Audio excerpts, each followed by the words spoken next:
Even though most of the academia's restrictions have significantly relaxed, I'm still a bit worried that the Matra might give her trouble. I need to stay here to keep an eye on the situation. Kale, can you head to Sumeru City and find out why she isn't here yet? Does it have to be me? I'd only assign a job this important to someone I trust. Are you not feeling well?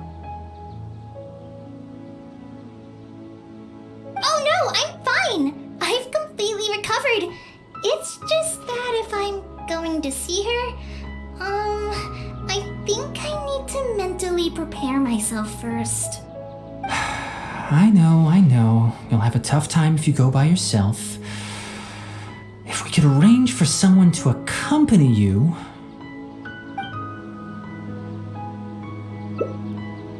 Oh, hey there! Ah, it's been a while. What a coincidence. I was just thinking about asking you to accompany Kale to Sumeru City. Sorry, that's not what I meant. It's just that this matter concerns research banned by the academia. Not the sort of thing you'd shout from the rooftops. Also, you happen to know about this situation? There are very few people I can trust to be discreet right now. After giving it much thought, I believe you're the most suitable person for the task. It's complicated, and this isn't the best place to talk about it. We'll fill you in on the details once she arrives. You might have heard about her in Sumeru before. Her name is Faruzan, and she's a very experienced senior researcher. Let's just say that a huge part of Ksharowar's mechanical research over the past 100 years have used her academic discourse and manuscripts as their foundation. She is, but she vanished for 100 years because of a certain incident. She only returned to the academia after being found in the wilderness a few years ago. Because of that, her current personality can be a bit strange, as is her attitude towards Kale. I'm getting a headache just thinking about it. She doesn't have bad intentions, so you don't have to be scared. I'll try. Yes, Ksharawar and Spontamod researchers are often quite prejudiced, so I can't trust them with this matter. However, Faruzan isn't influenced by modern thinking. In our previous correspondence through letters, she indicated that she'd be willing to help. It's already past our arranged meeting time, but she still hasn't shown up. I don't think so. With her personality, it's more likely that she got wrapped up in some sort of trouble. Anyway, can you go with Kale to the academia and check on Faruzan for me? Thank goodness. I was so anxious. I'm counting on you too. Kale, don't push yourself too hard. Just go there and see what's going on. Our task is important, but not that urgent. If Faruzan really is in some trouble, come back and tell me about it. We can always reschedule our meeting. After all, if she's distracted by other things, it'll affect her ability to help us. All right, let's go.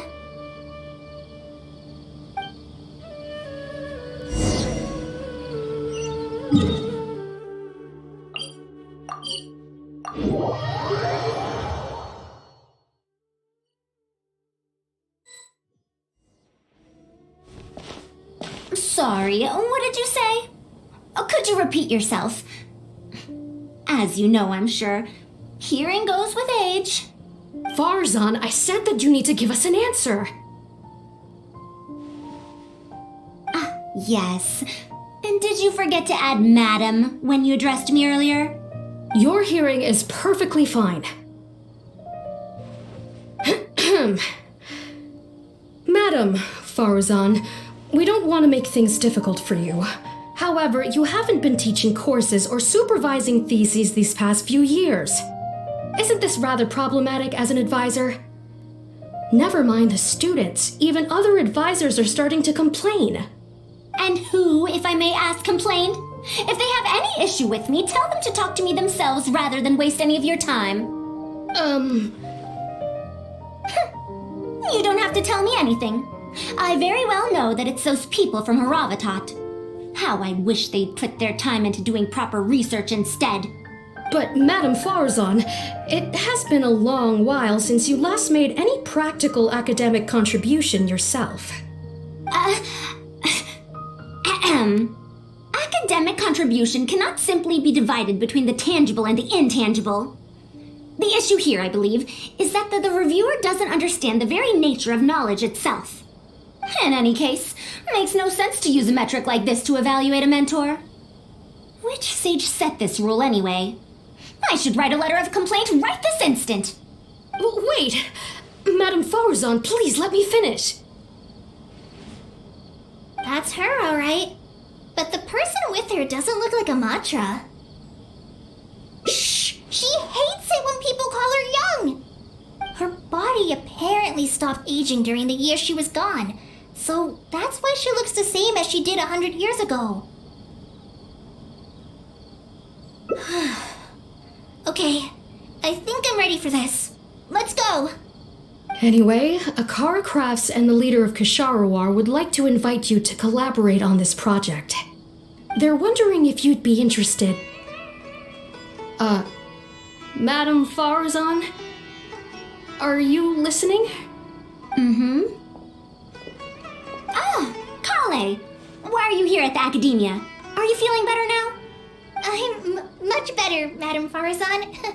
It's all thanks to the Traveler and the Dendro Archon. Have you been sleeping well? You seem to be developing some eye bags. Is that brat Tainari forcing you to stay up late again? No, it's because I'm a slow learner. It's not Master's fault. It's good to be hardworking, but you need to take care of your health. I'll have to give Tainari a right talking to when I see him. I'll also prepare some health supplements for you. There's really no need. Ah, and is the person beside you the legendary Traveler? Oh, I've heard much about you before. In fact, I've been meaning to meet you for a while now. It is thanks to you, after all, that the Academia is finally getting back on its feet. Even Kali's illness is... Madam Faruzan, I believe we were still discussing the collaboration with Akara Crafts.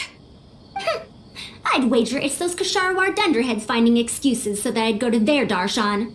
Say no more. I have no plans to change my field of research.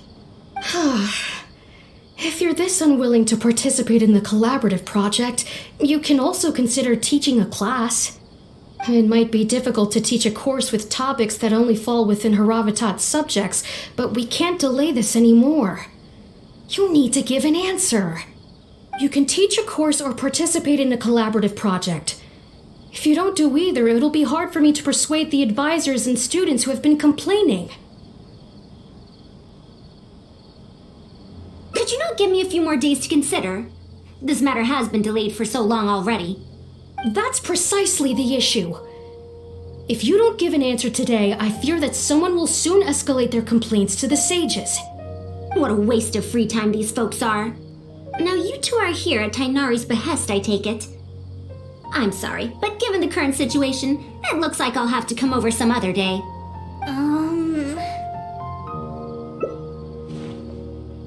Of course.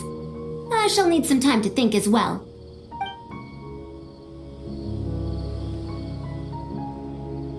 What now? She seems so busy. Master said there's no rush, but I know that he's been busy working on something at Party's DI, so he hasn't returned to Gandharvaville for several days now. I feel for Madame Faruzan, but I still want to ask her to come with us. But if I get her in trouble with the academia, then she won't have the time to help Master. What should I do? Oh, this is such a headache. Yeah, that would be the best for them both. I'll check with Master later and see if there's anything I can help him with. But I'm sure he'll say, the best thing you can do now is study hard, so I don't have to give you remedial lessons. Huh? Oh yes! This way she can get her problem sorted out quickly, and then she can go see Master. So if I also stay and help... that still sounds kinda scary. Okay then, I'm counting on you.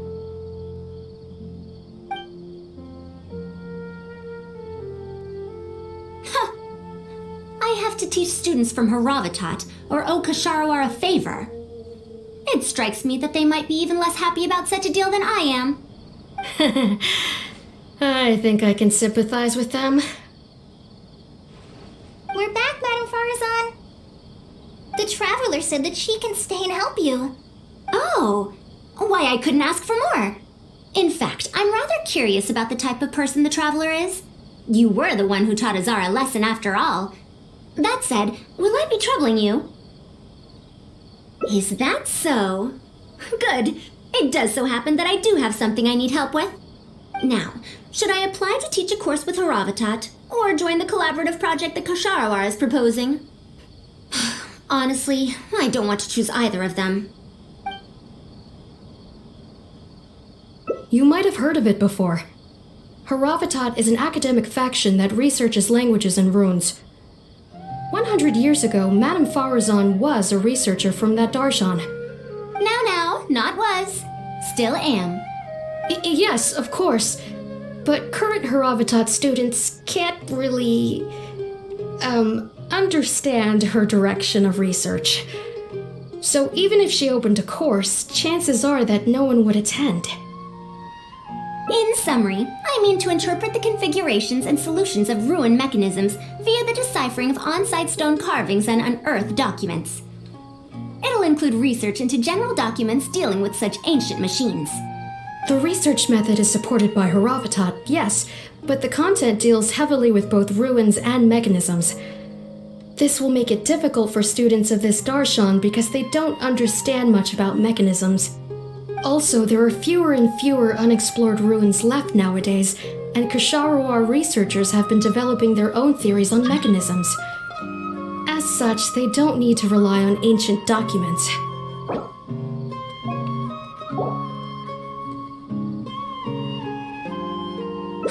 They're far too complacent. Ancient mechanisms are more dangerous and complex than one might imagine. I'm telling you, things weren't like this 100 years ago. All researchers back then were interested in exploring knowledge from a variety of topics. They also gave more respect to unknown mechanisms. Nowadays, all people are interested in are mainstream subjects in popular research. Even if they attended my course, I wouldn't be interested in teaching them. Also, the people here think that my research is outdated and unrealistic, so they keep cutting my funding. Why, I think they could all stand to learn from Kale. She's a hard-working child and respects her elders. Huh? Why me? If only those who came to my lectures were more like you. Speaking of which, are you feeling better? You don't have to confine yourself to Gandharvaville anymore, right? I just remembered that I have a lot of studying to do. I need to head back and find Master.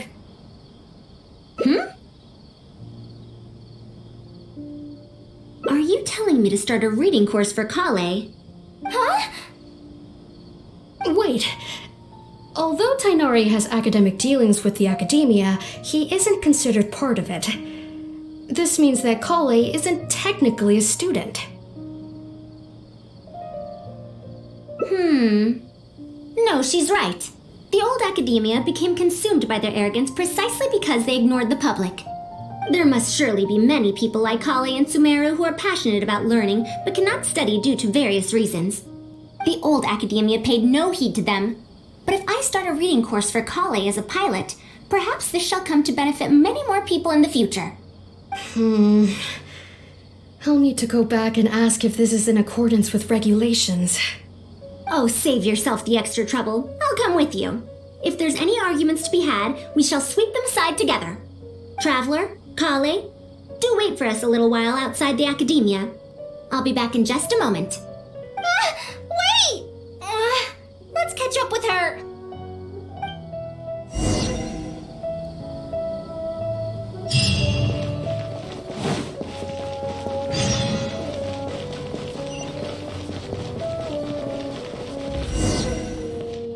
I can't believe she rushed right in after we arrived.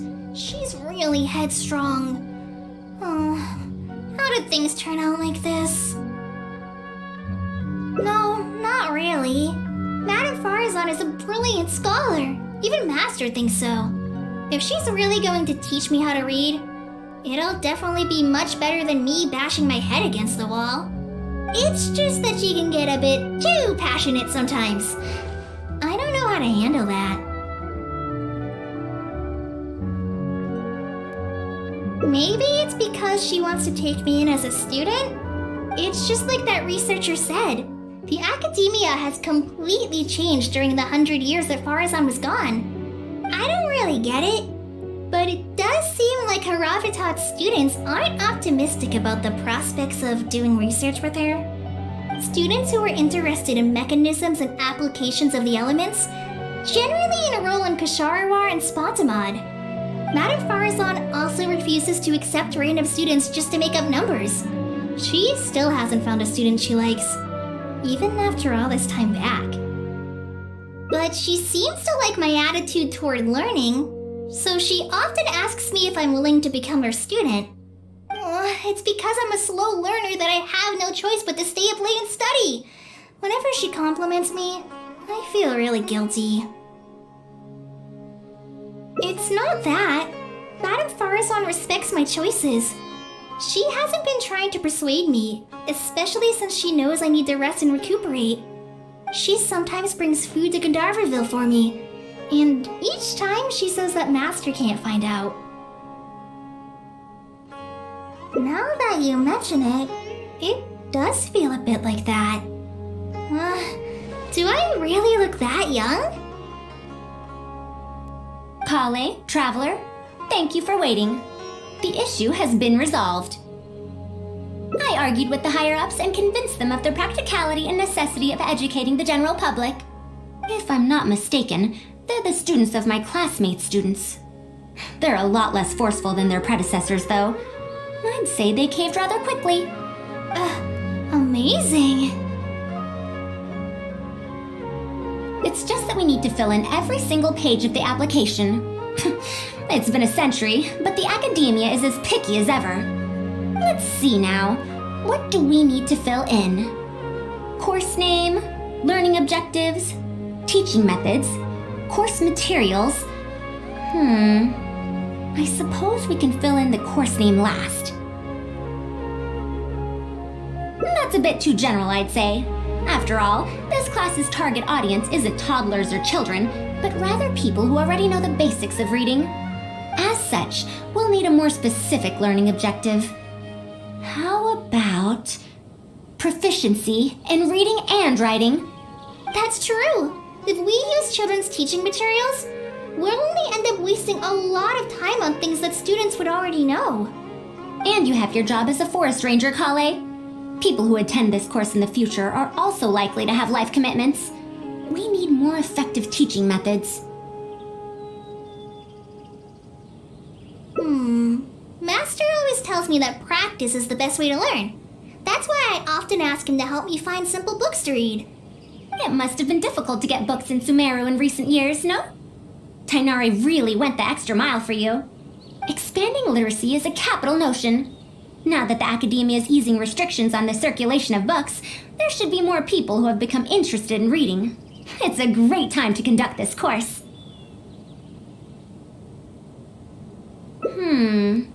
So that's next on the list.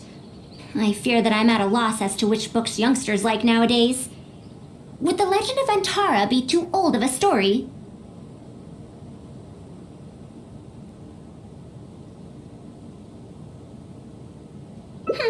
Fair.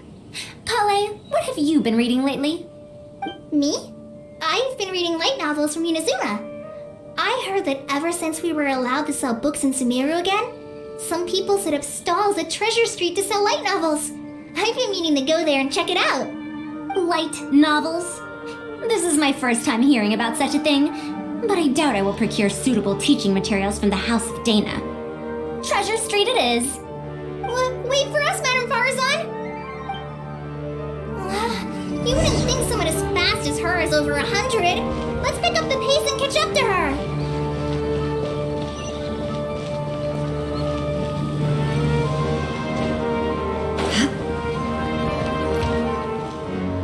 What a long and mildly ungrammatical title. And why is the cover so colorful? Is this your first time seeing a light novel, ma'am? Oh, they're the most popular of books nowadays. Would you like me to recommend something? Fine. One shouldn't judge a book by its cover after all. Maybe browse through the books here. Of course. Why don't you try this one? It's Outlander Brigade, When the Wind of Death Blew Towards the Blonde Samurai. I heard that this book's author describes action in vivid detail. Now I've only skimmed through a few pages, but it feels like it's all fight scenes. There are only subjects and predicates, and the syntax is a tad simple. Subjects? Predicates? The protagonist just ends up fighting in every scene with no proper build-up. Will anyone even enjoy a story that's only comprised of fights?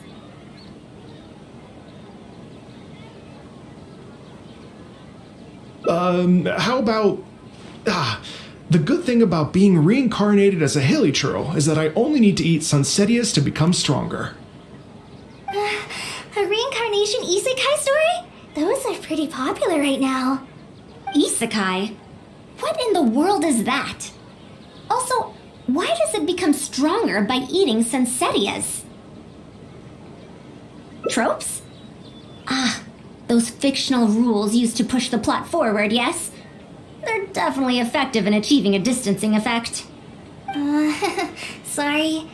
What is this distancing effect? However, this book doesn't explain how reincarnation correlates to becoming stronger. Such an illogical rule will affect the coherence of the story. Will readers really accept this? How about this? I had to fight tooth and nail to get this in stock. Oh, that's the latest volume of Onibudo! Now that's a rather normal title length. Oh, Kale, do you like this series? Yes, but I don't like it that much.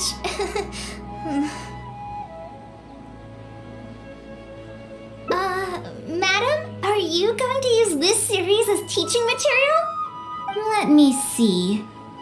The dialogue flows quite well, but there are too many phrases here that I don't recognize. Third eye of perception, illusory mirror, and so on. Aren't these terms that are tied to tropes? I also thought those names were strange when I was reading them.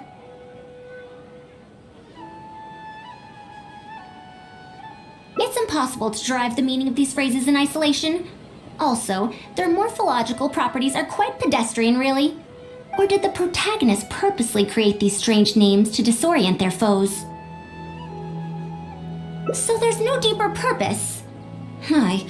It's quite hard to understand stories written these days. You're right. It's such a weird book. But you keep wanting to read the next page. Even the most popular book in Sumeru back then had greater depth than anything written today. Yes, a Bahumano researcher wrote it while researching folk legends. The plot had many twists. The world building was fantastic, and even the writing could withstand scrutiny. When it was still being published, many people in the academia were reading it. Even the sages back then all described the story as a timeless classic. The series must have concluded after so many years, right?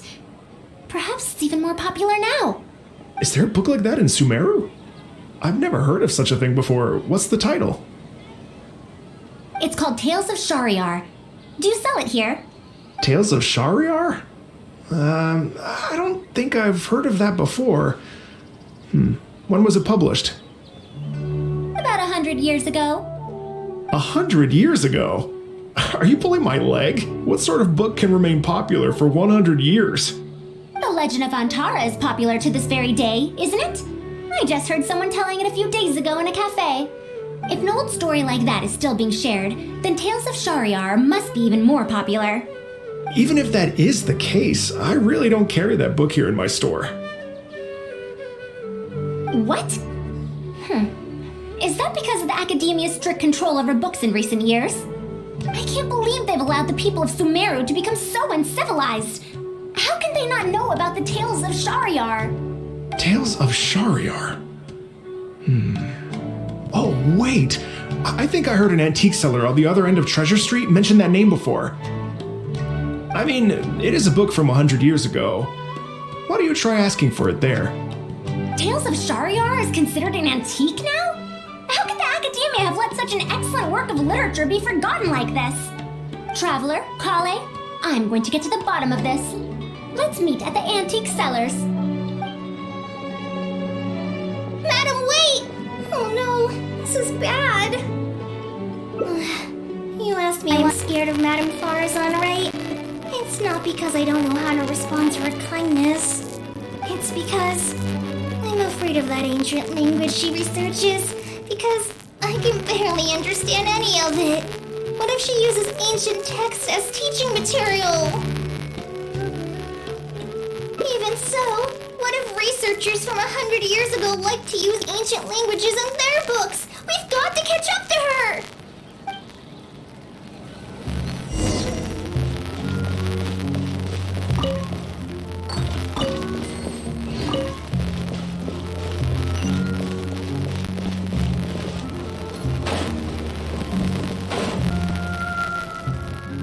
Found it! The 5th volume of Tales of Shariar! Wow, you actually found it! I never thought this book would ever get sold.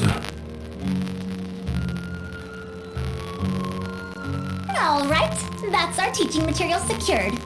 We also now know what to call this course. Analysis of Classical Texts. After all, this book is definitely worthy of being called a classic. Can I take a look? Luckily, the language being used here isn't ancient at all. I can recognize a few words here and there. Huh? But why aren't there pictures in this book? As long as the writing is good, readers won't need any illustrations to imagine the scenes. Worry not, I shall thoroughly explain the difficult sections. You'll like this book, I know it. After all this time, I wonder if Aaliyah and Aziz ended up together. And who obtained the Desert Gem in the end? Sir, do you have the subsequent volumes of this series? I don't think so. Is that so? And here I thought I could finally read the ending. Never mind, I'll keep searching for the later volumes myself. If I'm to use it as a teaching material, it's better to start earlier in the series. Where are the first 4 volumes? Why aren't they all together? I don't have those either. Actually, this is the only volume I have. Is this series really that popular? No. It's not popular at all. Rather, there's absolutely no demand for it. No demand? Impossible! Back then, I'd come across at least 3 groups of people talking about it during a single stroll at the Academia. Seriously? No one told me that this book was anything special when I first got it. Where did you get this from? Can you still contact the seller? I'm afraid not. This book was sold together with a whole bunch of antique furniture. I didn't even notice it initially. Otherwise, the Matra would have come knocking. Wait, is this book actually worth a lot? It can't be, right? That's impossible. No matter how strict the Academia was, there's no way Tales of Shariar could have fallen into such a state. I do remember a passerby skimming through the book a few days ago. However, he simply sighed and left. He sighed? Why would he react like that? Given the quality of Tales of Shariar, he should have been entranced after a single glance. I'm sorry. Traveler, Kale, please give me a moment. I'd like to look through this book first. Why is there another misunderstanding between Ali and Aziz? Also, why is there no mention of the Desert Gem at all? And a new character is introduced with no foreshadowing at all? Also, what are all these new names and terms? Is this really the Tales of Shahryar I know? Well, that passerby reacted in much the same way. It's Madar from the cafe over there. You know, the fellow who spends all day telling the legend of Antara. Since that's also a very old story, maybe he knows a thing or two about that, Tales of, whatever it's called. Then let's go ask around at the cafe. Huh? Madame Faruzan? Huh? Oh, yes. Let's go.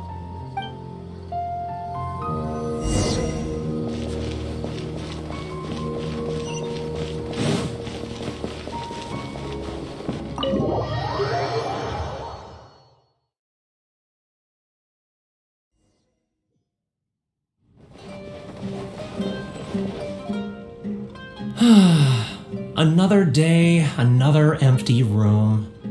Excuse me? But are you Madar? Yes! Are you here to listen to my story? Well, we actually came to ask about something else. I see. Sorry. It's fine. I'm used to it, more or less. So, how can this terribly unpopular storyteller help you? Do you know about Tales of Shahryar? Huh? Tales of Shahryar? Why, I can barely remember the last time anyone talked about it. My master always talked about how incredibly popular that book used to be. However, I tried reciting a few chapters of it at the cafe, and I found that it's even less popular than the Legend of Antara. Your master? Yes, the one who taught me how to be a storyteller. He said that Tales of Shahryar was written by his master's master's master. He also said that this great-great-grandmaster was an academia researcher, and that even the sages liked the series. He wrote 4 volumes back then, and the reviews just got better and better. You couldn't find a single person in Sumeru who hadn't read his books. And then? What happened next? Why doesn't anyone know about Tales of Shahryar now? Oh, it's hard to tell when it comes to trends. One day everyone likes stories like that, and the next day their tastes change completely. Instead of writing a proper ending, this great-great-grandmaster kept trying to extend the story. To tap into popular trends, he added a lot of tropes. Then, starting from the 5th volume, the reviews started to go downhill. How could that be? Then what happened to Tales of Shahryar in the end? In the end, there's no ending. The great-great-grandmaster tried to write a few more volumes, following whatever trends were popular at the time, but the trends kept changing right as he published his books. He got so infuriated that he stopped writing altogether and focused on his research instead. What? So there's no ending? The readers didn't care? By that time, only a very small number of people were reading Tales of Shahryar. Anyway, my master probably exaggerated. How could a work possibly have been that popular? The only tangible thing my great-great-grandmaster left is the original draft of Legend of Antara. He also left behind many theses from his research phase. When my master talked about Legend of Antara, he'd even quote from those theses. My master is a much better storyteller than me. Even when we're telling the same story about Antara, he's always able to draw in a huge crowd. But even he won't recite Tales of Shahryar due to its ever-changing writing style and its lack of an ending. So, Antara's story is the one that lasted through the years. Well, not even sages can definitively ascertain the quality of something like a story. In the end, only time can separate the classics from the fads. Only time? Madame Faruzan? It's been 100 years. Perhaps some things I once believed to be great aren't so after all.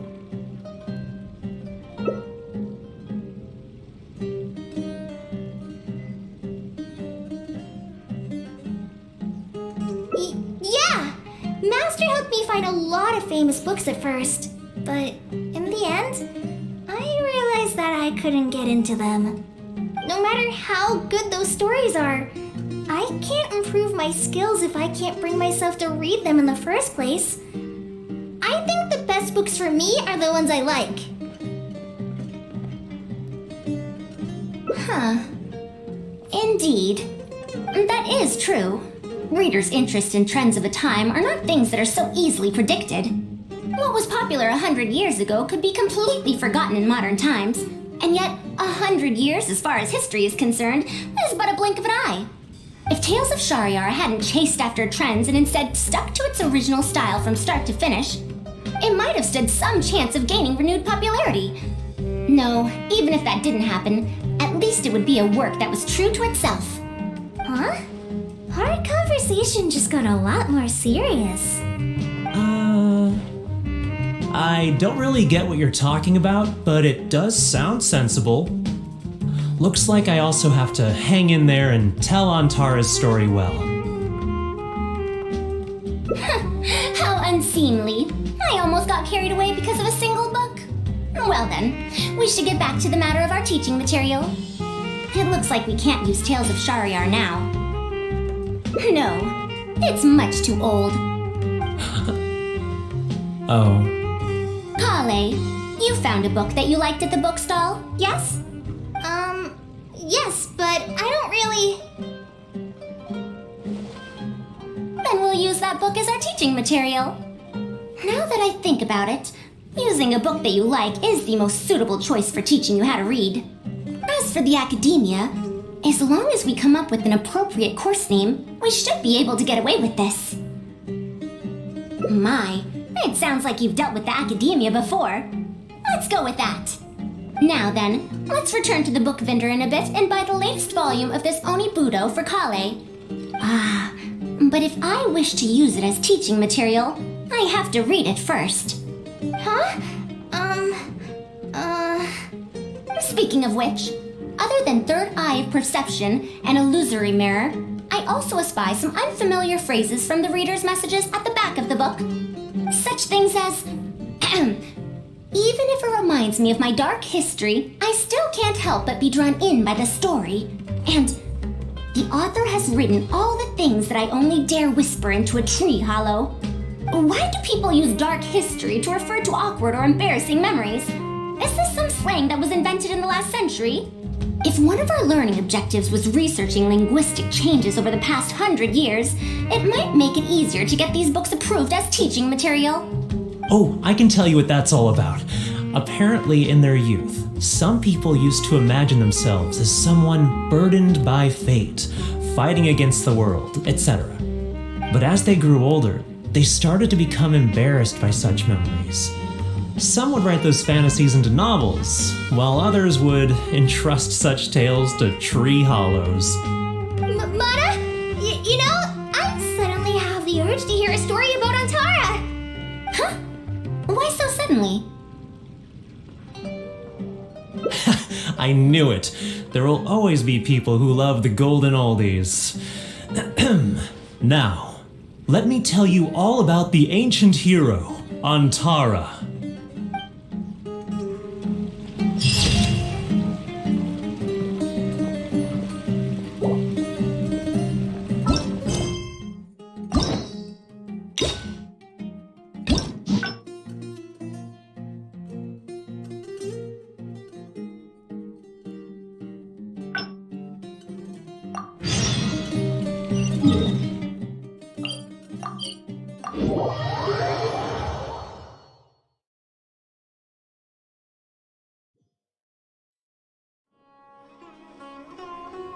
What now? Master said there's I feel for Mac, but if I get her in...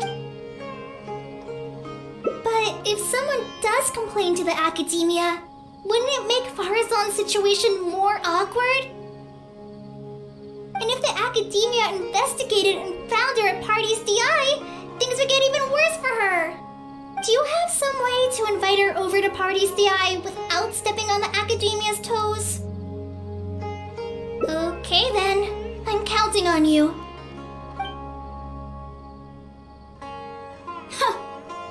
I have to teach students from Haravatat or Okasharawar a favor. It strikes me that they might be even less happy about such a deal than I am. I think I can sympathize with them. Madam Faruzan, we're back! Sorry for asking again, but are you sure you can't go to Party's DI today? Well, since you're asking me so sincerely, let's just ignore the academia and... Please, Madam Faruzan, focus. Today's the deadline. Huh? Yes. I see. No wonder he sent you two over. Why, that lad didn't make it very clear in his letter, now did he? Otherwise, I would have reported it as part of my research. Yeah, that's right! Master sent us over to explain everything to you. Wait. Opportunities for collaborative research don't just come out of thin air. This seems like too much of a coincidence. Also, there isn't much overlap between Madame Faruzan's research and that of Amorta, right? What will you even be collaborating on? Master wants to research, A fully automated irrigation system. A fully automated irrigation system? Precisely. It's a system that can automatically adjust the amount of water it provides based on the season and the plant species involved. I saw a similar mechanism while exploring a rune in the rainforest. That's why Tainari wanted to collaborate with me. A mechanism like that exists? Why haven't I heard of it before? I found it 100 years ago, so it's only natural that you don't know about it. Why don't you go ask your teacher's teacher? Perhaps they've heard about it from their teacher. But we can't prove its existence one way or the other, right? Fret not. I'll have Tainari write an official proposal to the academia later. That should do it, right? An official proposal. Fine. We haven't made any progress with either the collaborative project or the elective course anyway. I'll go inform my superiors now. Please do take care of the paperwork as soon as possible. Don't delay this any longer. Sure. I'll be sure to needle him until he gets it done. Phew. I think she bought it. Even though this is our first meeting, I must say, we make a good team. Wow! You made up that excuse on the spot, huh? Madam Faruzan, did you really find an irrigation system 100 years ago? If the academia asks for any details... Who knows? It's been 100 years, so it wouldn't be too surprising if I've forgotten a few details, no? Huh?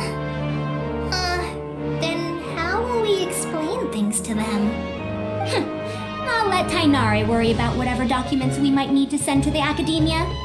If I'm right, the request he has in store for me won't be any simpler than the academia nonsense.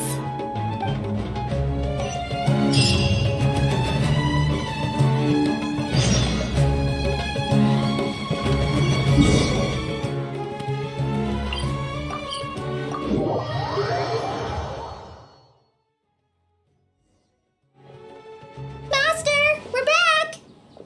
Huh? Where did he go? You don't have to shout. I can hear you. Well, you got here much faster than I expected. I thought you'd have a lot more business to take care of. Thanks to the Traveler, I was able to, pawn off various problems of mine onto others. Onto others? What does that mean? We can discuss that later. You're looking for me because of the thing you mentioned in the letter, right? That's right. Please, follow me.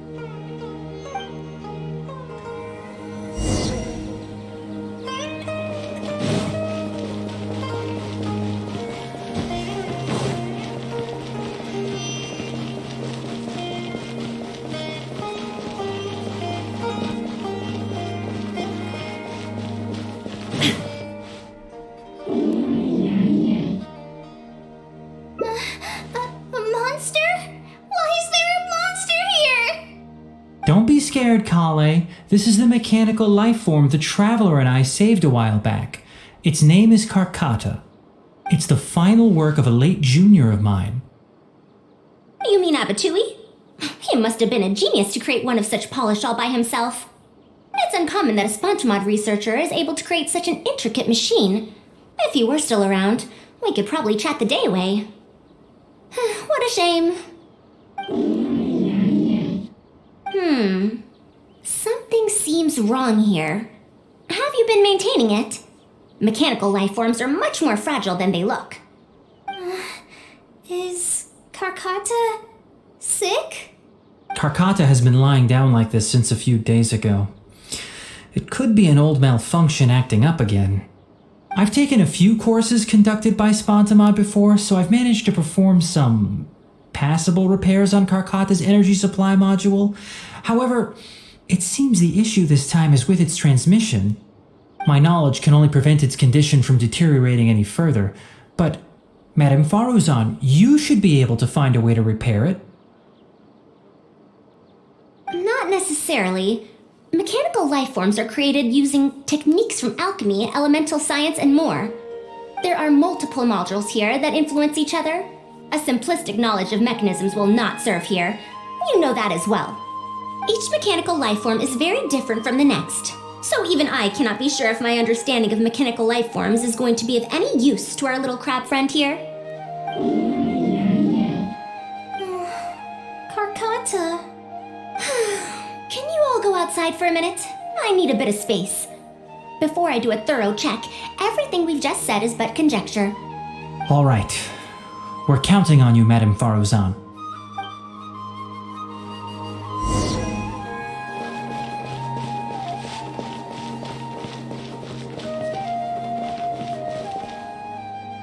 We'll wait here till Faruzan finishes her inspection. In the meantime, I'd like to talk to you about her. Her past, huh? Quite a few people in the academia know about what happened to her. Perhaps it'd be best if I'm the one to tell you.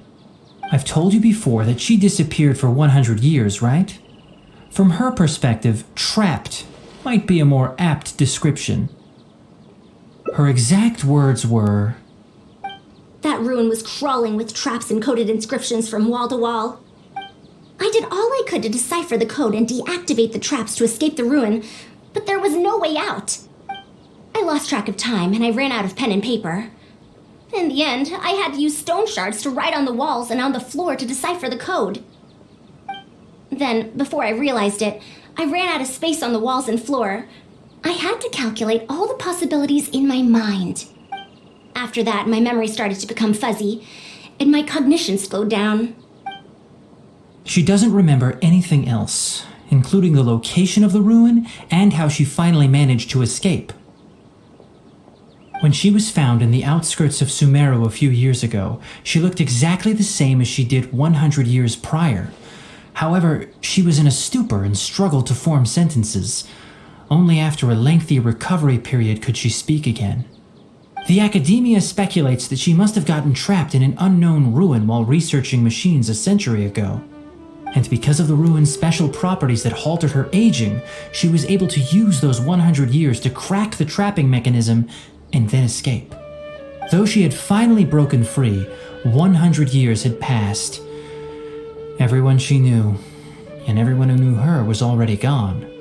In the end, even the academia had to rely on century-old records in the Akasha to confirm her existence. Don't make that face. I'm not telling you this because I want to drum up sympathy. She wouldn't want others to pity her because of past events. Rather, she sees that period of entrapment as an experimental error. As a researcher, she must accept everything that results from her experiments, even if they don't fall within expectations. Even after going through so much, she's returned to Sumeru and still hasn't given up on her research. Due to changes over the years and drift in academic subjects, she holds some rather strong opinions about the current academia, and she has no shortage of detractors herself. What I want to say is that no matter what era we're in, Faruzan is a true senior researcher in every sense of the word. She has her own deep understanding of various ruins and machines.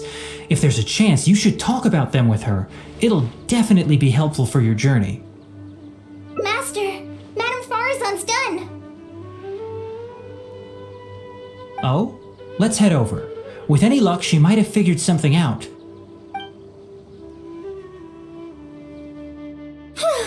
I never thought that I'd encounter a restitution module once again after 100 years. Abatui really installed quite a few impressive things on this.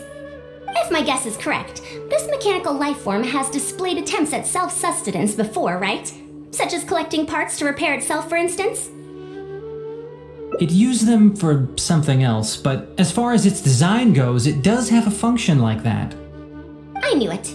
If I'm not wrong, Karkata's issue lies with its restitution module. Abatui's modified this module extensively, but the core parts and design philosophy are very similar to the principles as I know them. They are all based on principles learned from the ruins. The creators of the ruins machine once tried to create a perpetual mechanism that could replace life or even surpass it. The restitution module is the result of one of their countless attempts. It replicates the behavior of living things to achieve a self-repair function. However, the energy required in maintenance of the module became an issue. Energy consumption? Maintenance? For example, a living thing's heart can deliver nutrients and blood to various organs. However, the bigger the living thing, the more powerful the heart needs to be. Once the heart is damaged, it'll be hard for that living thing to heal itself, and even the function of other organs can be affected. Thus, the attempt wasn't widely adopted. Even 100 years ago, I'd only seen it once before. Oh dear, this is going to be a problem. Based on my current research, I'll need to swap out the damaged parts in the restitution module to repair Karkata. But like I just said, the module is rare, even by the standards of ancient machines. Not only that, but there is very little related research documentation available. Finding suitable parts would be like trying to find a single gear in the vast desert, to say nothing of the difficulty in making those parts from scratch. One can only wonder where Abatui found the original parts. I might have an idea. Abatui was, for a time, quite passionate about excavating the Great Red Sand. This was when he had just gotten expelled from the academia. You mean to say he found a restitution module in the desert? Well, that is indeed possible. But the desert's huge! How are we supposed to find the parts that Karkata needs? According to the Academia's records, no similar parts have been found in the Great Red Sand over the past 100 years. If we want to try our luck, we'll have to explore ruins that have never been explored before. I do know that a Vahumana researcher formed an expedition team after the sandstorms and earthquakes subsided. They are now exploring areas of the desert that used to be difficult to access. Should we ask them if they've made any new discoveries lately? The chances are slim, but it's at least more effective than running around like headless chickens. His name is Raid. I think he's stationed at the northeast part of the Hypostyle Desert. Let's go look for him once Karkata settles down. Oh, you and Kale should probably stay. Karkata's condition may be stable, but it would still be better if some of us stay to look after it. Besides, you still need to take care of the trouble that the Academia left for me. Trouble from the Academia? I thought you said you pawned it off to someone else. Wait, don't tell me. I'll let Kale fill you in on the details. I look forward to seeing your work, Tainari.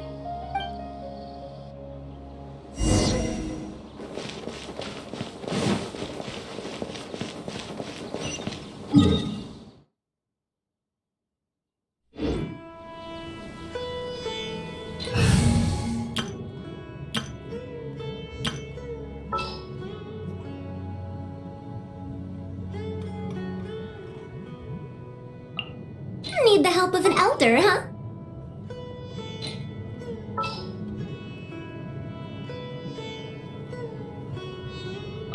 Next time, be sure to make a proper appointment. We'll need a strategy.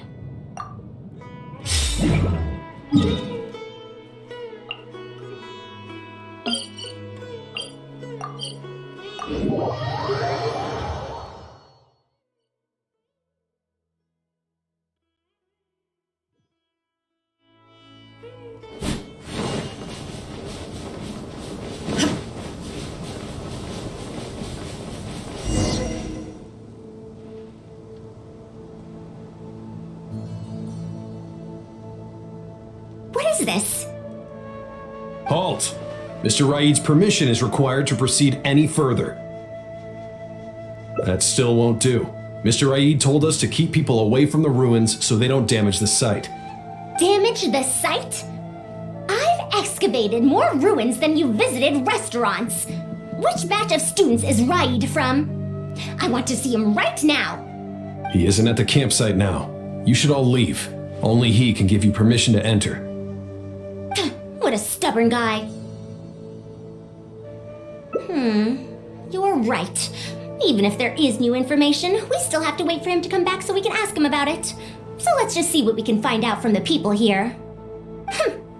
I'm going to give that Raid a good talking to when he gets back. Starting from who in the world mentored you?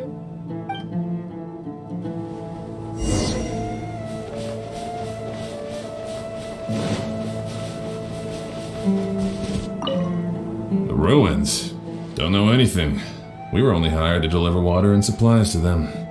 Forget excavation. They won't even let us get close to the camp where they're staying.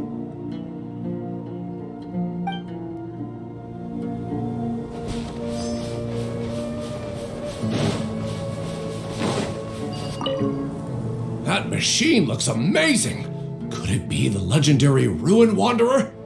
The location seems to fit too. Might that legend actually be true?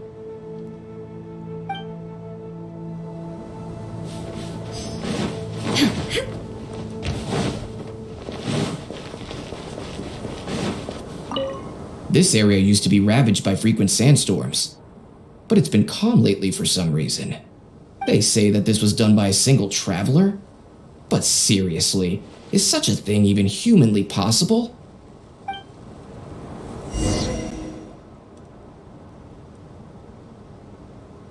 Well, I found out everything I could. Is there anything that stands out to you? The villagers were hired to deliver supplies, but they haven't been allowed near the campsite. That's definitely odd.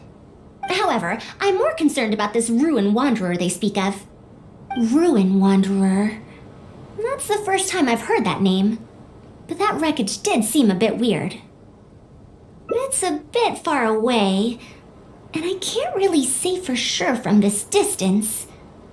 Perhaps we should ask the villager from before about the legend first. Huh? What are you guys doing back here? I wouldn't blame you for not knowing about it, youngsters. After all, it's a tale that's over a decade old. It's said that this monster, the Ruin Wanderer, traversed through various ruins for centuries. Many adventurers had claimed to see it while exploring. Some said that it was like a giant, while others said that it was like a beast. However, none knew why it wandered the ruins. Then, about 10 years ago, we stopped hearing any news about it in Sumeru. No one has seen it since then, and the legend has since faded into memory. You youngsters probably don't know about the Ruin Wanderer nowadays, but it was famous for centuries. Centuries? Impossible. I heard nothing about it back then. It could only have been around for a few decades at most. Wait, back then? Indulge my curiosity for a moment. Why do you think that wreckage is the Ruin Wanderer? Well, I had also heard that secondhand from... You heard that nonsense from the Eremites after they got drunk, right? Who are you? Madam Faruzan, it is a pleasure. I'm Raid, the one who organized this archaeological expedition. I'd heard of you at the academia, but I didn't expect to run into you here. Truly, it is an honor. And this must be the famous traveler, I presume. What brings the two of you here? Have you found any special contraptions and relics in the ruins that you've been investigating? I'm ashamed to say that we haven't found anything noteworthy, even though we've been investigating for a while now. Really? That Ruin Wanderer isn't noteworthy to you? I'm afraid those are mere rumors. Really, I sometimes wish that those people would put as much effort into their work as they do into gossiping. You're right, sir. I'll get back to work now. The wise do not buy into rumors, so it is said. I believe that you too, Madam Faruzan, do not put any stock into such baseless talk. It is also said that real knowledge shall come from practice. I can help you research the excavated relics and see if I can find out anything new about them. You can take credit for any new discoveries. I believe this offer to be sufficiently attractive. In truth, I could ask for nothing better than your help with our research. However, you two must be tired after a long journey. I'd feel bad if I set you to work immediately. It's getting late and my subordinates and I are heading back to the camp to rest. Why don't you find a place to spend the night first? We can continue our discussion tomorrow. There's a tent that the villagers occasionally use to rest. It's a bit simple, yes, but I hope you won't mind. Since you need to rest as well, let's do just that.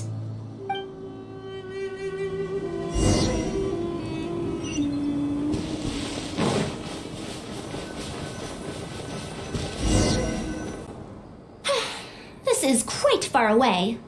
Are they trying to prevent the villagers from eavesdropping on them? This suits us just fine, though. This way, they won't overhear our conversations either. Now, I have my suspicions about this archaeological expedition team and that machine wreckage. I only caught a quick glimpse, and it was from a distance. But based on the condition of the armor and joints, it didn't seem like something that had been lying around for centuries. At most, I'd estimate that it only stopped moving about a dozen years ago. Yes, the timing coincides with the spreading of the legend. Now, assuming that it really is the Ruin Wanderer, how do you suppose it was able to maintain a relatively good condition despite high-intensity operation over the course of several decades? That's right. Technically speaking, the module shouldn't be able to move such a large machine chassis. However, I'm basing my knowledge on the mechanical life forms I've seen before. Well, this was over 100 years ago. It was a machine about the same size as Karkata, actually. It couldn't carry heavy objects or fight, and was only able to help me record some notes. It also helped me deliver letters home.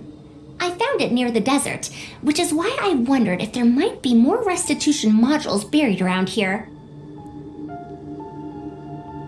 Honestly, people in ancient times might have already solved the problem of providing enough power for all I know. I'll need to research this properly. Had I confronted Raid right there and then, he would have said that he couldn't tell that the machine was special. Then he'd just hand it over to the Academia obediently, and he'd get away scot-free. If the wreckage were to be handed to the Academia, it'd be much tougher for us to do research on it or get spare parts for Karkata. Anyway, we should figure out what they're planning before making our next move. They insisted that we should stay the night, which means if they're trying to pull a fast one on us, they're likely to try tonight. We must be vigilant.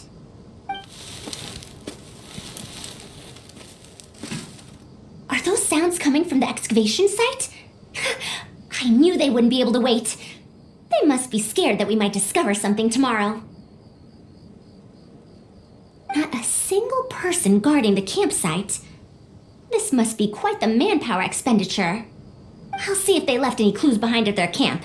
Keep watch and help me stall them if it comes to that, would you? All right. I'm counting on you.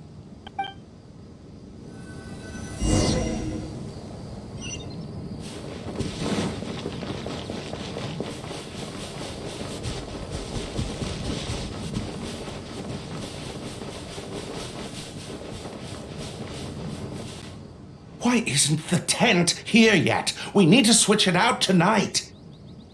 It's still on the way. I'm afraid this is the first time we're delivering such a huge one. You good-for-nothings are just a load of trouble, aren't you? We wouldn't have to deal with these interlopers if you had kept those lips of yours from flapping. Hurry up and hide our current tent and deliver the new one to me tonight, no matter what it takes. Huh? Who's there? I'm sorry. I'm just a bit upset because my subordinates aren't doing their jobs properly. When did you get here? It's nothing. Just a tent. We didn't pack up all our tents from the last campsite. Some of them, along with a few people, have been left there. Someone damaged our current tent, so I'm trying to get my subordinates to get one from that previous campsite delivered here.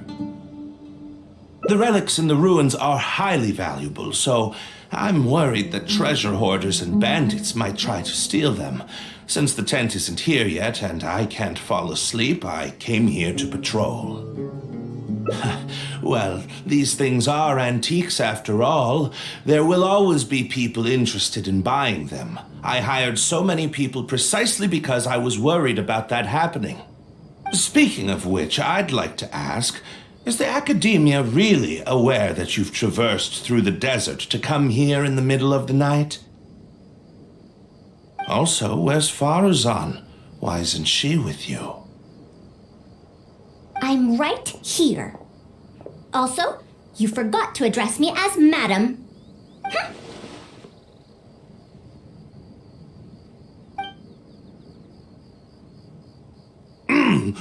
Sorry, Madam Faruzan.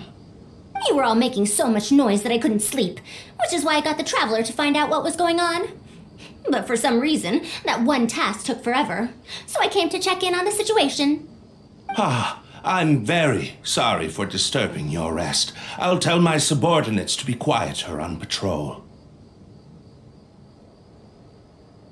Good. Come on, Traveler. Let's head back. Yes, we came to check out the situation, didn't we? Well, we've already done that. We should get better rest so that we'll have energy to investigate tomorrow.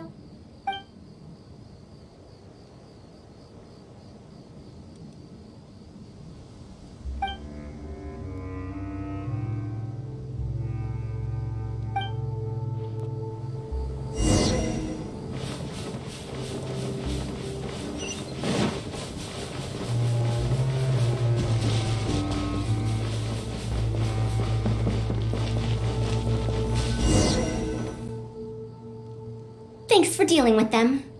Now, I found something good on my end. These are the excavation records from their campsite. According to them, the ruins have been raided before, with numerous traps and contraptions having already been triggered. I also observed the wreckage up close earlier. The weathering is nowhere near as extensive as on the relics that have been buried for over 100 years. There's no doubt that the wreckage in the ruins don't belong to the same era.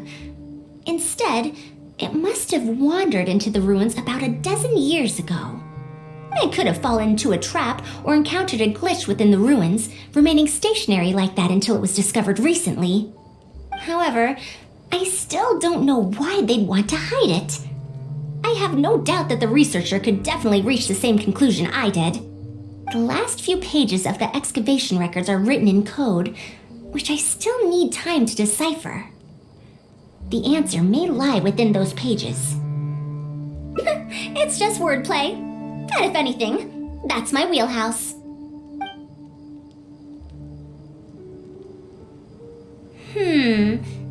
Just a bit more. I see now. Help! Please help! Why are you running away? Come back! Protect me! What's that sound? Is it?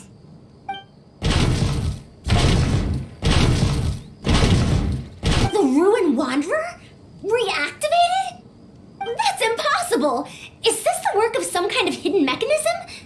Never mind, we have to focus on saving lives first. I'll cover them. You go stall the Ruin Wanderer.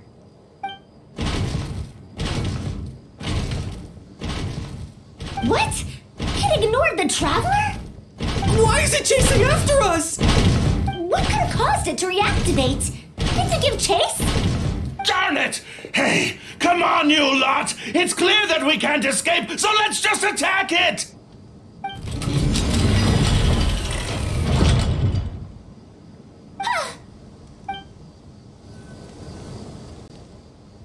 It stopped? Hey, you guys, get up there and tell me what's going on! But what if it suddenly moves? You good-for-nothings! Why is everyone I hired so useless? Move! I'll do it myself. Looks like this thing's parts can't handle the load of functioning anymore after years of disrepair. When it first reactivated, I was wondering if it'd be as amazing as the legends had pegged it to be. I didn't expect it to be so much weaker than it looks. How disappointing. Disappointing, you say? Now, is that because you won't be able to sell it for much? Faruzan, you may be my senior as an academia researcher, but that doesn't mean you get to slander me. You wrote these excavation records, did you not? Or perhaps calling it a ledger might jog your memory a bit better. I don't recognize that thing. January 3rd, excavated 5 tents. January 5th, 3 tents sold. January 10th, 1 special tent pre-sold. It must quickly be switched out with an old tent.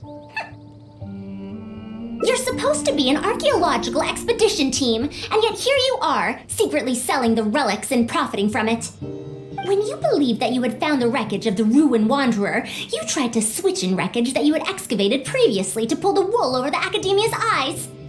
After all, there would probably be many wealthy buyers interested in purchasing the legendary Ruin Wanderer in the black market, yes? And then we arrived just before you could finish your work. That forced you to speed up your plan, and you tried to complete the switch overnight before I could investigate the wreckage. In your haste, however, you accidentally activated the Ruin Wanderer instead. Did I get that all right? I don't know what you're talking about. You lack the curiosity befitting a man of knowledge, nor do you have respect for mechanical life forms. You're not fit to be a researcher. Ridiculous. Curiosity? Respect? I'm not here to hear you preach. Hey, we're leaving. Mr. Aid! Behind you?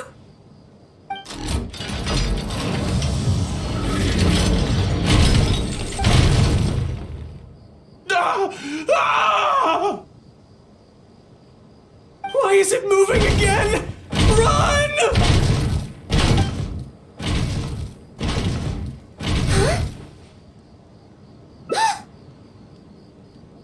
Some said that it was like a giant, while others said that it was like a beast.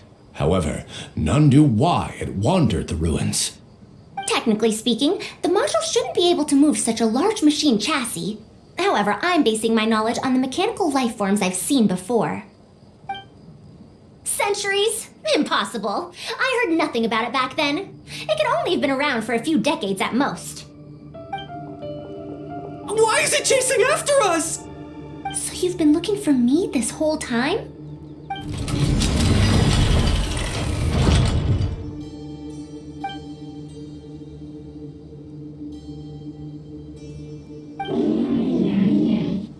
Long time no see, Tamimi.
Dear Faruzan, I hope you're doing well.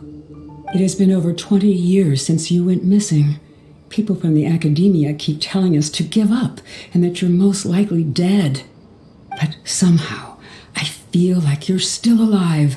Yes, that you live still in some corner of this world. You've always been persistent, able to shine no matter what situation you face. I believe that this persistence serves you well in surviving and finding your way home. Unfortunately, I likely won't be able to welcome you home when you do. I don't have much time left, and my reflexes have slowed. Others keep telling me to stop exploring ruins. Only Tamimi is still the same as before, always running off to places which you've been to. Your teacher and friends came up with an idea to remodel Tamimi so it can search for you in our place. You didn't like coming home back then and would always get Tamimi to send a letter back. Now we're leaving a letter with Tamimi. I wonder if it'll ever be delivered to you. I don't know the answer to that question, but if you ever read this letter, I hope it'll be when you've already found your way home. I regret not being able to say this to you myself, but I'll still feel sincerely happy for you, my dear daughter. Welcome home, Faruzan. Look at you, Tamimi. You've changed so much after all these years. Thank you for waiting for me all this time. I've safely received the letters. Your work is done now.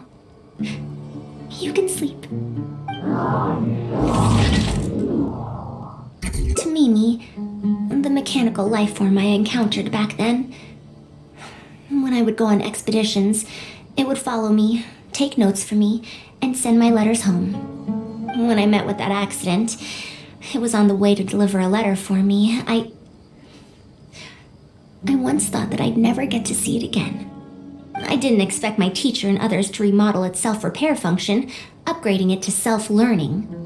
And so, in order to plumb the depths of unknown ruins and overcome dangerous traps, it repaired and modified itself using parts it found along the way.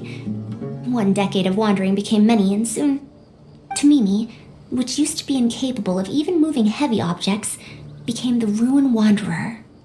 All so it could deliver these last letters from them to me.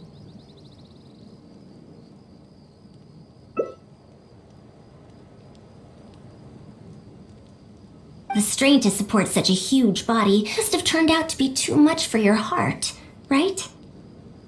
Even after the remodeling, its restitution module still can't function perfectly in perpetuity. It has been pushing itself beyond its limits over the past few decades. Just like a living being, mechanical life forms have a limited lifespan. It probably became trapped in the ruins all those years ago because its shelf life had run out. It most likely only reactivated because it detected my presence. And then it mustered up everything it had to deliver that last letter. Now, it can finally rest in peace.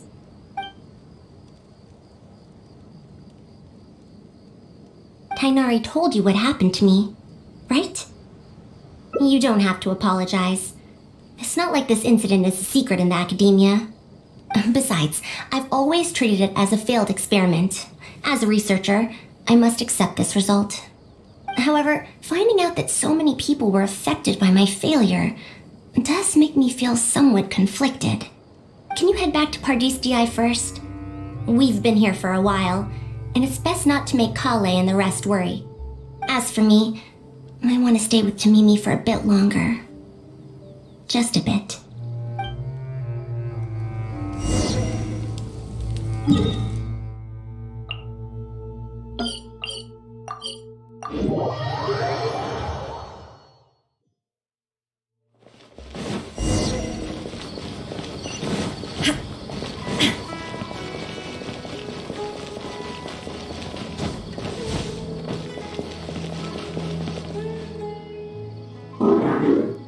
You're back!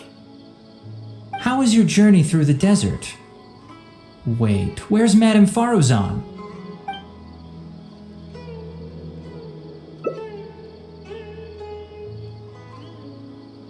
Oh no. She finally got to reunite with an old friend from 100 years ago.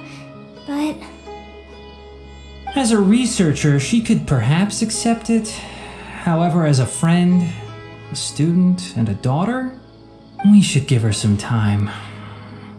Let's just wait for her here. And in the future, I hope that we can be here to support her as her new friends.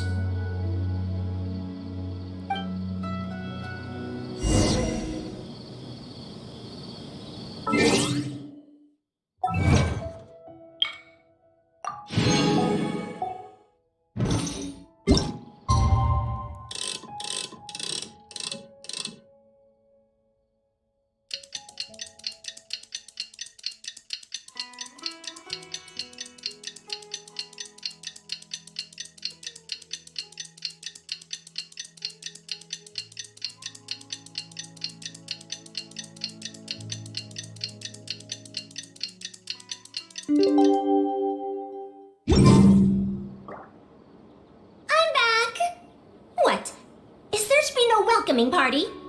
We've all been waiting for you, Madame Faruzan. That's more like it. Now, here are some components I brought back from the desert.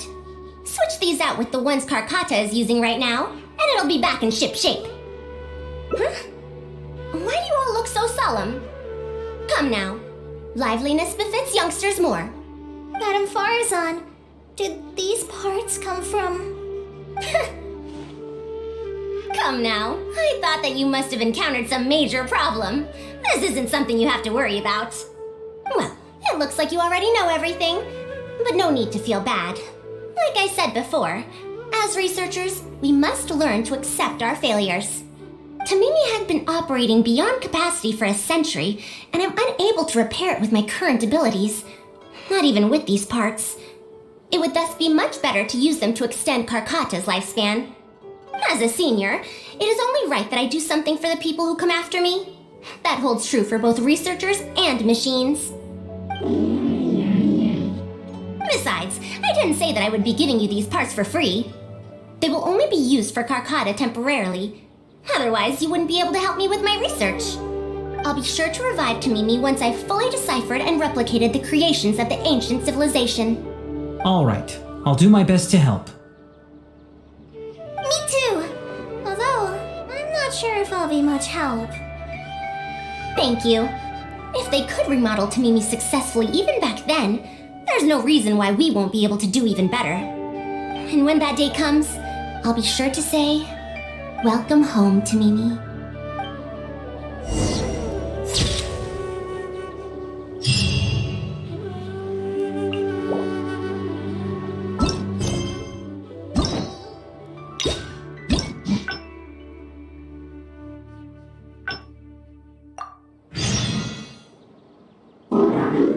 You're back! How was your journey through the...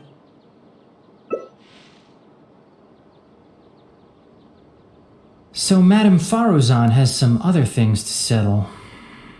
Alright. And to think that Raid was doing all of those things on the sly. It's good that you all got out of that situation in one piece. Madame Faruzan will be able to repair Karkata when she gets back, won't she?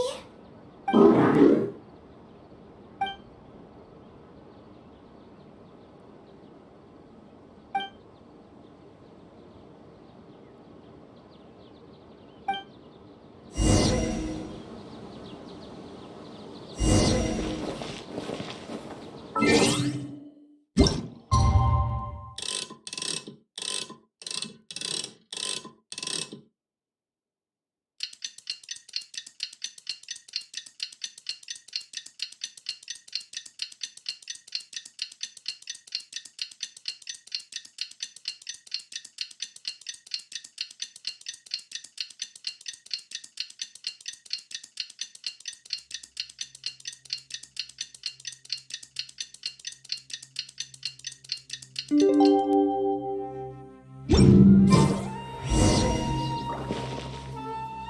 back! What? Is there to be no welcoming party? Madame Faruzan, we're over here! That's more like it. Now, here are some components I brought back from the desert. Switch these out with the ones Karkata is using right now, and it'll be back in ship shape. So this is a relic of an ancient civilization? Unbelievable. Thankfully, it didn't end up in Raid's unscrupulous hands. Unscrupulous, huh? Sounds like you already told them what happened. Is that so? Thank you. We will talk about everything else later. It's nothing. I've already given all the evidence we have against Raid to the Academia. They're going to be very busy.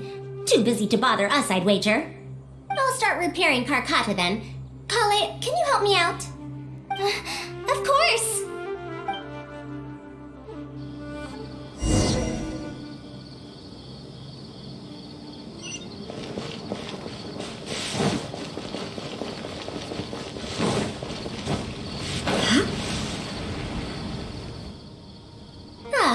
You're here.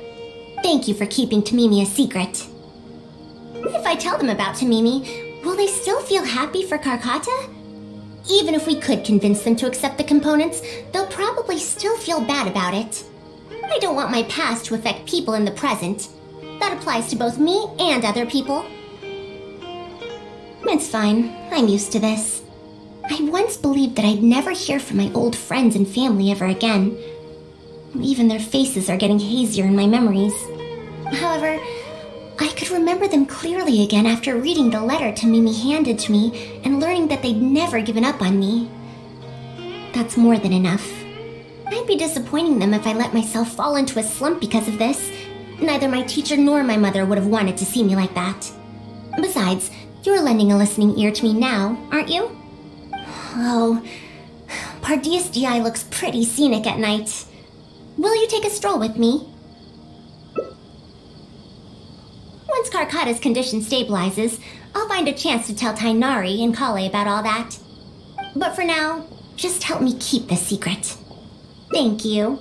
Whether it's 100 years ago or now, I have people who worry about me. I suppose I should consider myself quite fortunate. The only time when I felt otherwise was when I had just returned to Sumeru. No one came to check up on me then.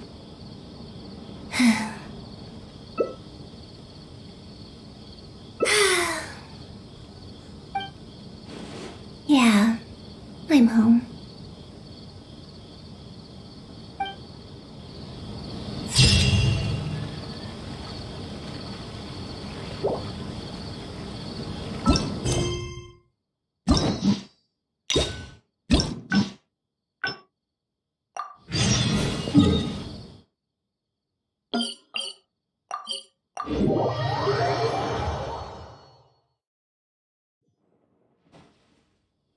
What now? Master said there's no feel for me, but if I get her in yeah, that would be but I'm sure he'll say huh?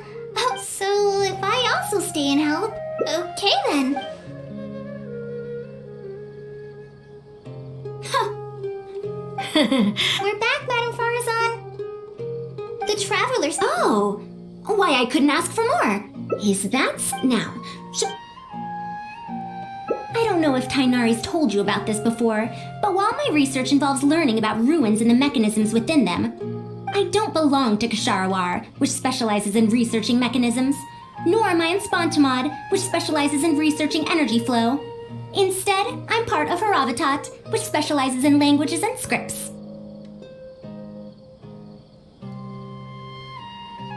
She has been invited to Kasharawar multiple times to continue her research, but she's rejected them each time. Just listen to how they introduce themselves. In the future, Kasharawar will be the only Darshan with the ability to research mechanisms. There's no such thing as exclusivity in knowledge. Besides, the current Kasharawar is more concerned about how mechanisms can be used in everyday life, while my research involves textual analysis of ruins. If they're trying to use the collaborative project as an excuse to have me reconsider again... No, that's not it. The request this time is from Akara Crafts. The representative of Kasharawar recommended you to them, Madame Faruzan. In truth, she told me that it's because she respects you a lot.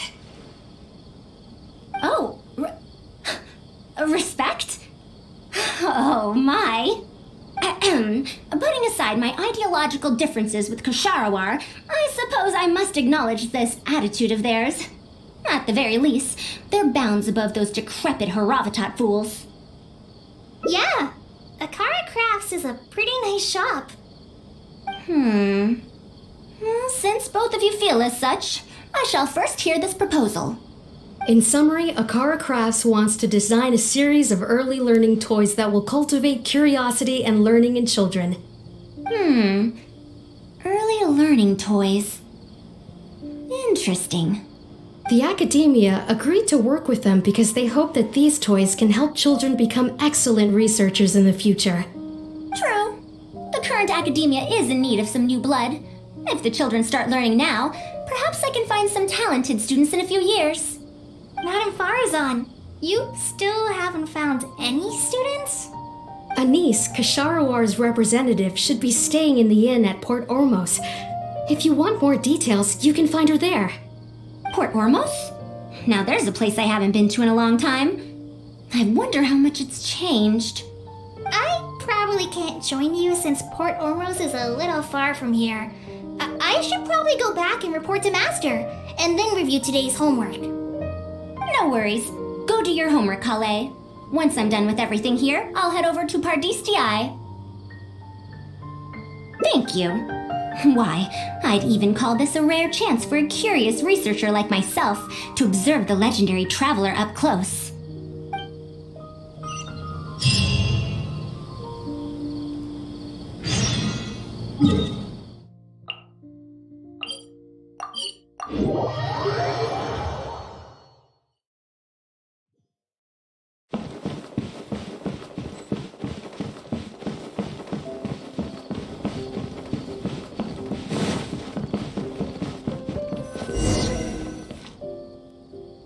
Madam Faruzan! Oh, it's really you. Did you change your mind? All right, calm down. Let me be clear. I'm still not all that interested in Kasharawar. I'm just here to see how the project is going. After all, you're here as representatives of the academia in this collaboration. The reputation of all research is at stake here, so I will not simply stand by should mistakes get made. Either way, it's good that you were willing to come. Now, we've given Akara Crafts many ideas over the past couple of days. However, their owner thinks that our designs are too complicated, which will drive production costs too far up. That's expected. Students who have never had to deal with budgetary constraints probably don't understand how important it is to keep costs low. How enviable. If you join the Kasharawar, your budget will be as big as you want it to be. I guarantee it. That's enough. I will not repeat myself. Take me to Akara Crafts owner first, if you please. All right. He's usually at the slope up ahead recruiting volunteers to test out his toys. Let's just head over.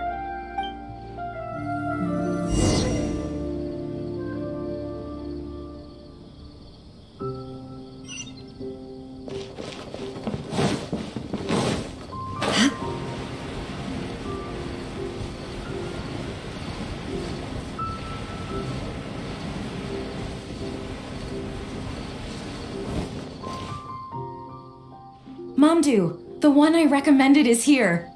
Oh, so you're, Madam Faruzan? Yes, that's me. Oh, wonderful. We haven't been able to make any progress on our collaboration recently. We've made many suggestions, but Miss Anis thought that those ideas were too simple and wouldn't be effective in training the mind. These early learning toys are meant to help the academia train future researchers, after all. If they're too simple, then how are they any different from regular toys? But if they're too complicated, not only will they be expensive to produce considering our production capabilities, but they won't have much broad appeal to Sumeru's children either. So the design can't be too complicated, but it can't be too easy to play with either. I remember that in your notes, many contraptions have managed to fulfill complex functions despite using simple parts. Maybe we can do something similar with these early learning toys. The contraptions in my notes? I didn't create those. I simply took the contraptions in the ruins apart and analyzed them. But now that you mention it, the ruins did have things like that. Do you have a pen, paper, and scissors? I'll make a paper prototype. You have an idea already? I suppose I should have expected as much of a respected academia senior researcher. We do have those. Yes, please, help yourself. Oh, you're done already? Let me explain. These 3 thick lines represent 3 poles. These paper strips of varying lengths represent rings of different sizes. They can be slotted onto the poles and stacked up like a tower. Well, that is easier to make than I expected. So, how is this game played? That's very simple as well. You just need to shift the tower from this pole to another pole. Isn't this a little too simple? Even by the standards of an early learning toy, I mean. Of course, when moving each ring, the paper strips in this case, you must follow one rule. You can only move one ring at a time, and you can't place a bigger ring on top of a smaller one. It's like building a tower. The rings in the 3 poles must be stacked from big to small. I named this toy Pagoda Stack. Pagoda stack. That sounds way too simple. Even I feel like it's missing something. Give it a try and you'll find out if it's simple or not. I heard from Anis that you find volunteers to try out the toys, right? Why don't we do the same for this game? It's such a simple toy. There's no need to... Mandu, let's just do as she says. Okay, then. And that's how you play this game. You can all give it a try. Let's see who's able to move the tower to another pole in the smallest number of steps. You called everyone here for such a simple toy? It doesn't look like it'll take that many steps. Come on, we all promised to help Mr. Mandu test out the new toys. He said he'd give us new Genius Invocation TCG cards. Ugh, fine. Let's get this over and done with so we can head back and play cards.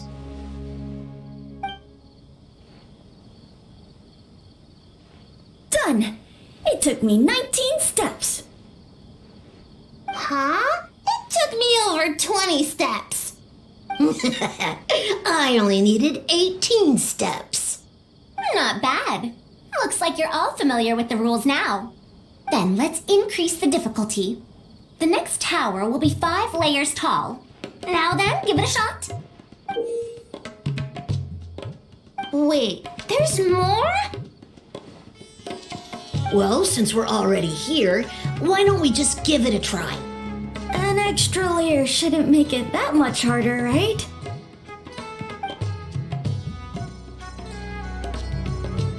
What's going on? I've already moved over 30 steps, but I'm still not done yet. I'm almost done. Looks like I'm the faster one this time. Done! It took me 35 steps.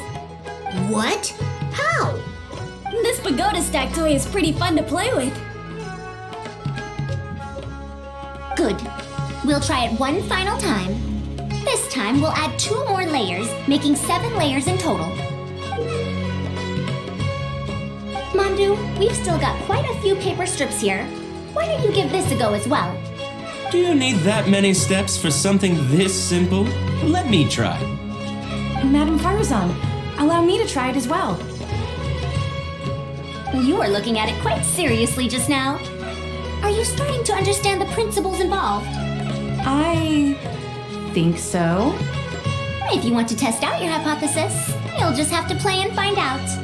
Got it. We don't have enough paper strips left for you, Traveler. However, by the looks of things, you seem to have the game figured out. Why don't you guess what the lowest number of steps needed to solve a 7-layer pagoda stack is?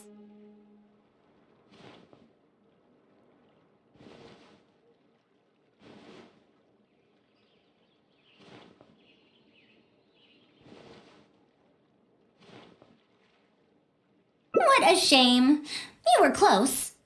However, you did well for someone seeing Pagoda Stack for the first time. Let's see how well they do then. If I move this small ring, then the big one won't be able to go on top of it. Oh, this is going to take more steps than I expected. I've lost count of how many steps I've taken. Can I restart? This got a lot harder.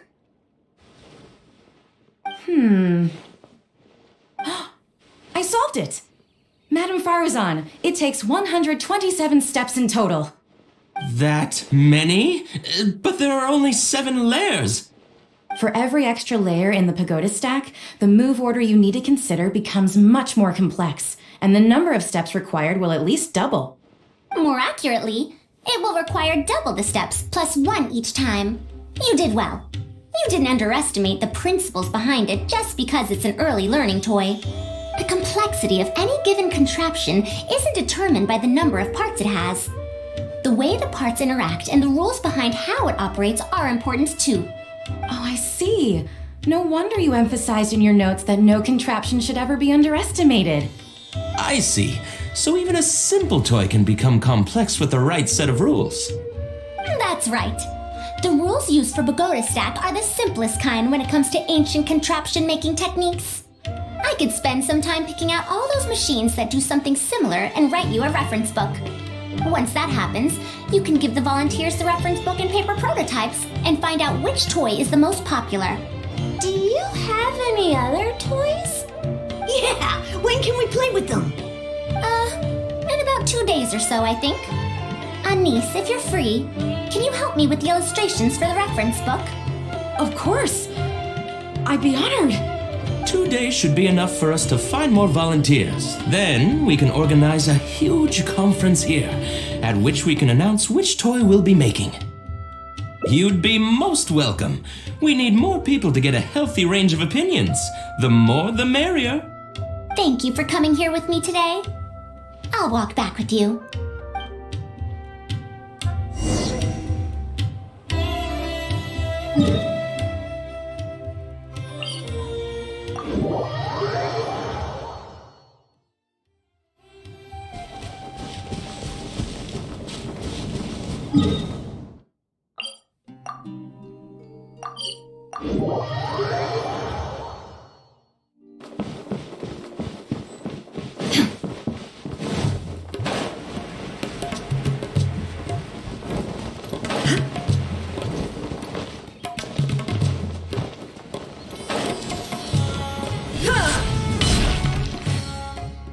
I'll be going then. Say hi to Tainari and Kale for me if you can. Once everything here is settled, I'll make my way over to Pardis Di as quickly as I can. You want to ask why I'm unwilling to join them, yes? Putting aside the fact that they're too full of themselves, I actually have no issue with their research methodologies and approach. After all, knowledge is either right or wrong. Superiority and inferiority do not come into the conversation. All researchers are just doing their best to shed light on the unknown in their respective fields of expertise. No matter what corner of the unknown they shed light on, it's a step forward for us all. Because I believe wholeheartedly in that principle. Even if the others call my research useless, as long as the knowledge I gain from it is accurate, it could become useful in the future. In the end, useful and useless are concepts that shouldn't be used to evaluate knowledge. When I first started deciphering ancient documents, I didn't think about how it'd be useful to Kasharawar. That's why there's no need for me to join them to do useful research. I'd rather stay in Haravatat. It's much more convenient for me to access the materials I need for my research here. Still, the funding that Kasharawar has offered me is so hard to get in Haravatat. Perhaps if this collaborative project goes smoothly, I can even ignore Haravatat and ask for a higher budget directly from... Oh, I could come up with lots of ideas. With Anise's help, 2 days will be enough for our work. However, I'm still undecided as to the style of the reference book's text and illustrations. You're right. Explanations are a core part of early developments, too. By using detailed and accurate illustrations, we can impart knowledge more effectively. It would also make it easier for me to recruit students. Thank you. I'll take your opinion into account. See you in 2 days.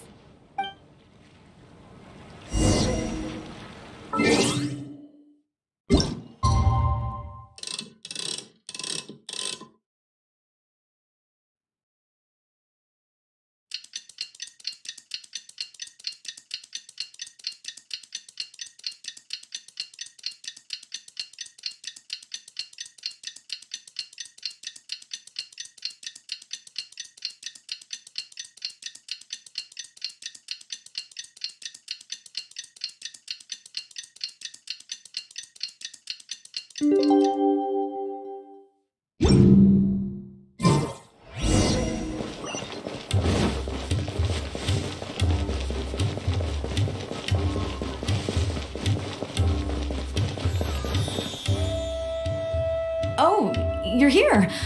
We're just starting to set up the venue. We've called up everyone we possibly could have. This is going to be quite the event. My masterpiece is going to be exhibited after all. Let's see what the academia shall say about it this time. To sum up, the 24 forms of pressure-based puzzle mechanisms were used in various ruins. Alright, let's go to the next page. Now, I'll explain the base layer design of elemental monuments. Are we done yet? Oh, I'm falling asleep. I don't understand any of it at all.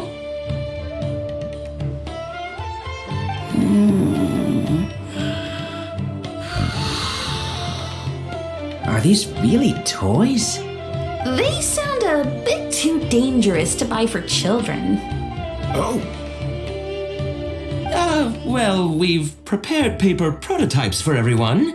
If you're interested in the mechanisms Madame Faruzan's talked about, you're more than welcome to try them out. Oh, this is no fun. Can I try another toy?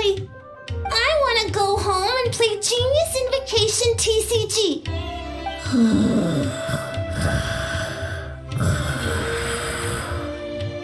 Forget it. I don't think anyone would be interested.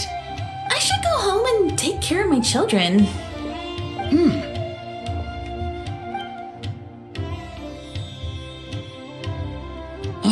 How did this happen? Forget about getting opinions from others. No one even wanted to stay and try them out. I'm sorry. I think we miscalculated. No, you simply gave suggestions. I was the one who decided to follow through. Anise, too, was only following my instructions. I will find a way to make up for this error. Please, give me some time. I'll write another reference book. Excuse me, but are you the one who wrote this reference book? Yes. Who are you? Ah, you're that man Mountain who was in the crowd just now. Do I stand out that much? Well, I guess I don't look like someone who'd have anything to do with toys. Let me introduce myself. I'm Kamal, the branch master of Sumeru's Adventurers Guild. What's the branch master doing here? Were you looking for us, or did something happen?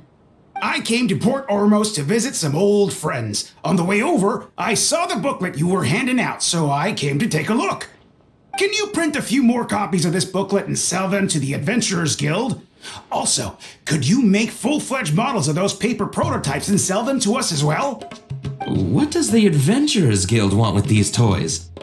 You may see them as toys, but to adventurers who need to deal with all sorts of machines and contraptions within ancient ruins, this booklet is a true treasure. We have many members who can't read, so books are of little use to them. What they know of handling mechanisms has been learned solely through word of mouth. Even if the academia granted public access to all their books, there are people who can't use them. Ah, and our booklet is practically all pictures. Well, it is designed for children.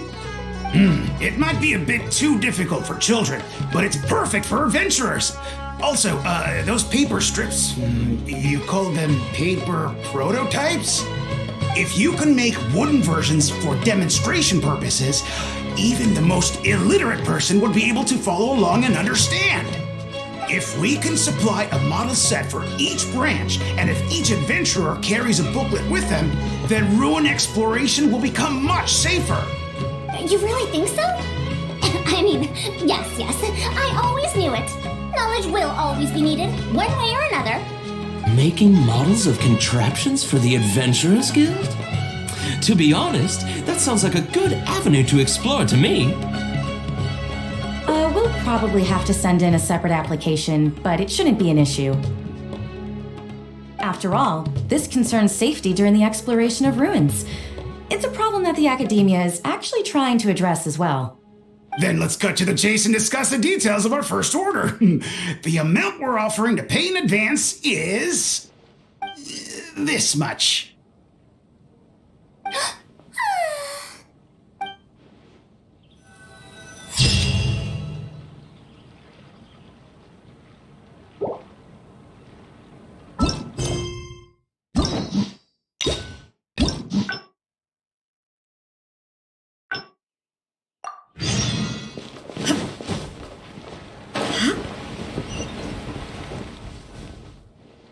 I'll be going then. Say hi to Tainara. You want to ask, putting aside the fact, after all, no matter what corner of the unknown, because I believe even if the others call in the end, when I first started to, that's why there's no... Perhaps if this collaborative project goes smoothly... You're right. If no one understands the reference book, it doesn't matter how detailed it is. It's better to make it simpler and fun so that children will be interested in the subject. It'll also make it easier for me to recruit students in the long run. Thank you. I'll take your opinion into account. See you in 2 days.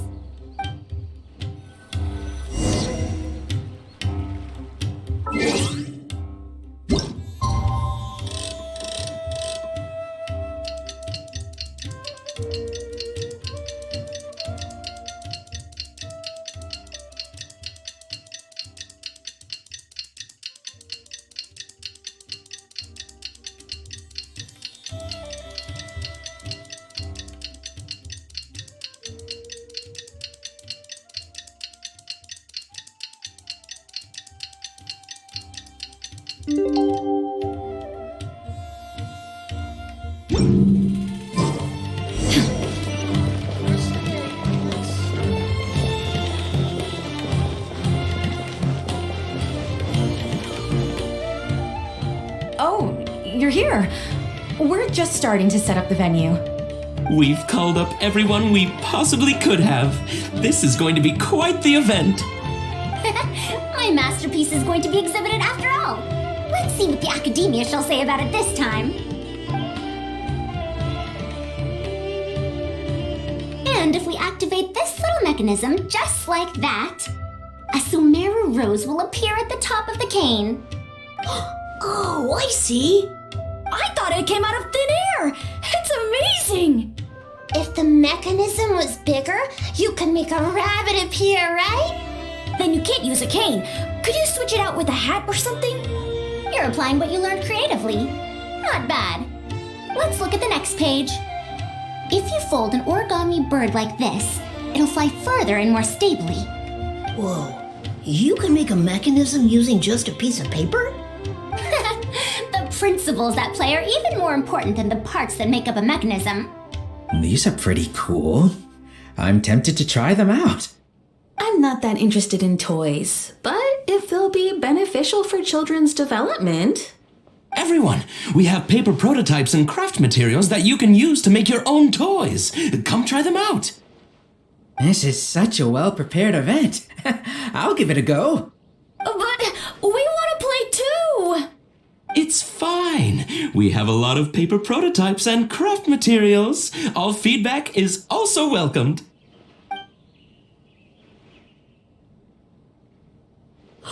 Oh, my origami bird flew further this time. Professor Faruzan, how can I make mine fly further? Just madam will do.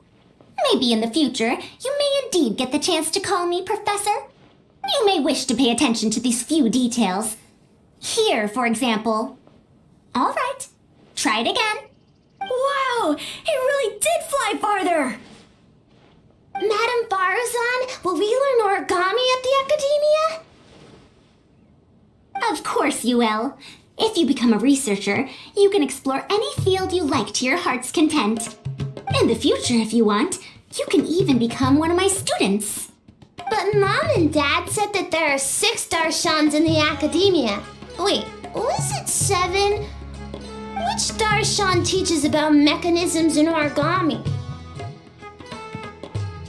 Well, in this case, it wouldn't be Haravatat. I know. We need to choose Kasharawar. Huh? I want to attend Kasharawar in the future and fold even better origami birds. I want to make even more awesome mechanisms! Actually, the other Darshans do have their own specialties too. For example, Haravatat specializes in... Pay attention, children. Children? How did this happen? What if we end up in a Darshan we don't like? Does that mean that we won't get to learn about the things we do like?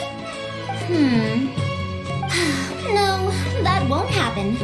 Take me, for example. I'm a researcher from Haravatat, but I research mechanisms. See? The only person able to restrict your curiosity as a researcher is you. Do you understand what I'm saying? Not really. Huh. It's alright. You still have a long road ahead of you. Now, do you want to learn about some other machines? Let me tell you a story about pressure-based mechanisms and elemental monuments.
I wonder when I'll be...